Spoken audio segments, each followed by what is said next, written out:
আমার সম্পদ যেন হারাম ভাবে উপার্জিত না হয়, এটা খেয়াল রাখতে হবে।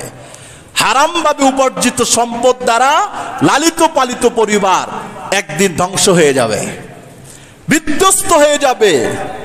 ছেলে মেয়েগুলো মানুষ হবে না অমানুষ হবে, বিবি স্বামীর অবাধ্য হয়ে যাবে, পরিবারে কোনোদিন সুখ আসবে না, শান্তি আসবে না। কেন?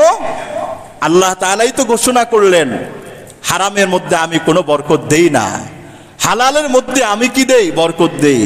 1 টাকায় 1 লক্ষ টাকার বরকত দিব। 1 লক্ষ টাকা হারাম ভাবে উপার্জনে 1 টাকাও আমি আল্লাহ কি দিব না? বরকত দিব না। এই বিশ্বাস, এই আকীদাত আমাকে আপনাকে আমাদের সবাইকেই রাখতে হবে। যেমন ব্যবসায়ীদের একটি গুরুত্বপূর্ণ প্রশংসার কথা বলা হয়েছে যে হালাল উত্তম ভাবে ব্যবসায়ীরা ধোঁকাবাজি করবে না, মিথ্যা কথা বলবে না, প্রতারণা করবে না। পণ্য কিনেছে গুলিস্তান থেকে, এরপরে সিলটিল লাগায়া বলে মেড ইন জাপান, আছে না নাই? গোটা মানে ব্যবসার খাত এটা 80%-80%-এর উপরে সুদ ঘুষে জর্জরিত হয়ে কালোবাজারি, সিন্ডিকেট, নানান পর্যায়ের এগুলোর ভিতরে কালোবাজারির হাত বদল হচ্ছে। ঠিকটা বেটে কথা বলেন।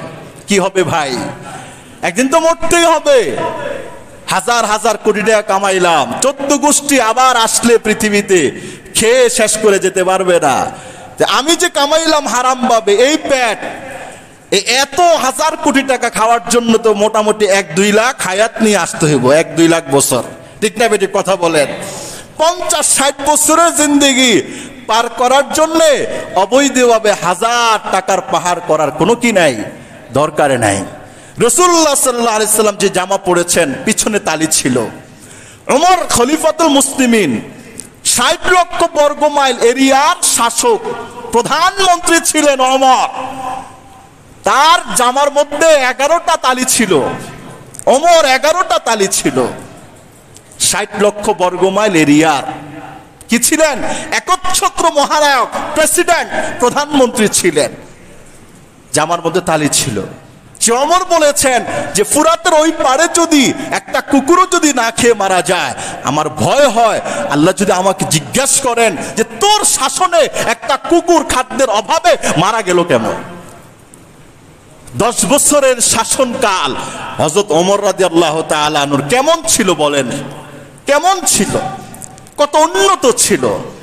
যতদিন পর্যন্ত না আমরা খোলাফায়ে রাশিদিন নবী করিমের ব্যবসা বাণিজ্যের রীতিনীতিতে ফিরে যেতে না পারবো, ততদিন পর্যন্ত সামাজিকভাবে আর্থিক ধনী গরিবের বৈষম্য, সিন্ডিকেট, কালোবাজারি, মজুদদারি এগুলো থেকেই যাবে। এগুলো কোনোদিন বন্ধ হবে না। ঠিক না বেটি কথা বলেন?